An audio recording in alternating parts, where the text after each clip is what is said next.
बल बचाओ किसान संघर्ष समिति ने कहा कि प्रदेश सरकार ने अब पूरे बल को बर्बाद करने का मास्टर प्लान बना लिया है। समिति के अध्यक्ष जोगिंदर बालिया ने कहा कि पिछले कल शिमला में मंडी हवाई अड्डा विकास से संबंधित बैठक में रनवे को 1050 मीटर उत्तर सिंहन चंडियाल की तरफ बढ़ा दिया है। उन्होंने कहा कि अब प्रदेश सरकार केंद्र से वित्त पोषण हेतु गुहार लगाएगी, जो कदापि पूरी नहीं होगी, क्योंकि केंद्र पहले ही अपने सार्वजनिक उपक्रमों को निजी हाथों में बेच रही है। ज्यादातर विमान व एयरपोर्ट पहले ही अदानी को बेचे जा चुके हैं और राज्य सरकार मार्च 2022 तक धर्मशाला एयरपोर्ट को भी निजी हाथों में देने जा रही है।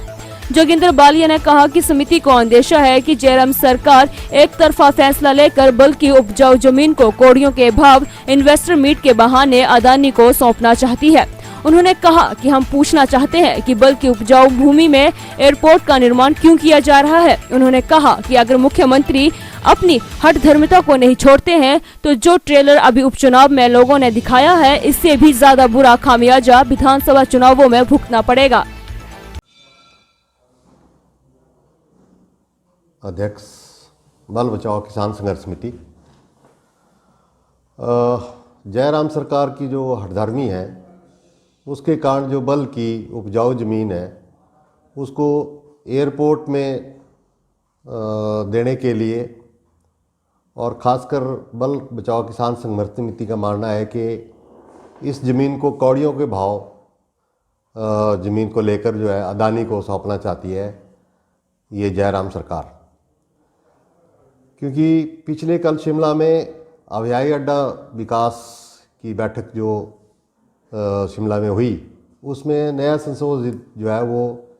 350 मीटर लंबा मास्टर प्लान, जिसके अनुसार एक हवाई पट्टी का रनवे जो है वो 1050 मीटर उत्तरी की तरफ यानी सीन और बढ़ियाल गांव की तरफ बढ़ा दिया गया है। इसका मतलब ये है कि अब बल को जो है पूरे बल को बर्बाद करने के लिए जो है वो प्लान बना लिया गया है और इसके लिए जो है जयराम सरकार गुहार लगा रही है केंद्र सरकार से कि वो इसके के लिए जो है वो पैसा दे। और हमें विश्वास है कि ये पूरा नहीं हो पाएगा, क्योंकि केंद्र सरकार पहले ही अपने जो सार्वजनिक उपक्रम है, जितने भी उपक्रम है, उनको निजी हाथों में बेच रही है और ज़्यादातर जो हवाई अड्डे और एयरपोर्ट है वो पहले भी अदानी को बेच चुकी है। और यहाँ तक कि जो धर्मशाला एयरपोर्ट है उसको वो भी निजी हाथों में देने का जो है प्लान चल रहा है और मार्च 2022 तक उसको भी जो है वो क्या बोलते हैं प्राइवेट हाथों में दे दिया जाएगा। संघर्ष समिति का अंदेशा है कि जयराम सरकार की मिली भगती से बल की जो उपजाऊ जमीन जो है वो एक तरफा फैसला लेकर जल्दी से उसको कौड़ियों के भाव जो है वो इन्वेस्टर मीट के बहाने अदानी को सौंपना चाहती है। हम पूछना चाहते हैं कि उपजाऊ ज़मीन जो बल की उपजाऊ ज़मीन है उसमें हवाई अड्डे निर्माण का क्यों किया जा रहा है? क्या हवाई अड्डा गैर उपजाऊ ज़मीन पे नहीं बनाया जा सकता? और जबकि आज तक जितने हवाई अड्डे बने वो गैर उपजाऊ ज़मीन पे बनाए गए हैं। दूसरी तरफ जो जयराम सरकार है वो जो अभी हाल ही में मंडी लोकसभा चुनाव हुए उसमें हार का जो बदला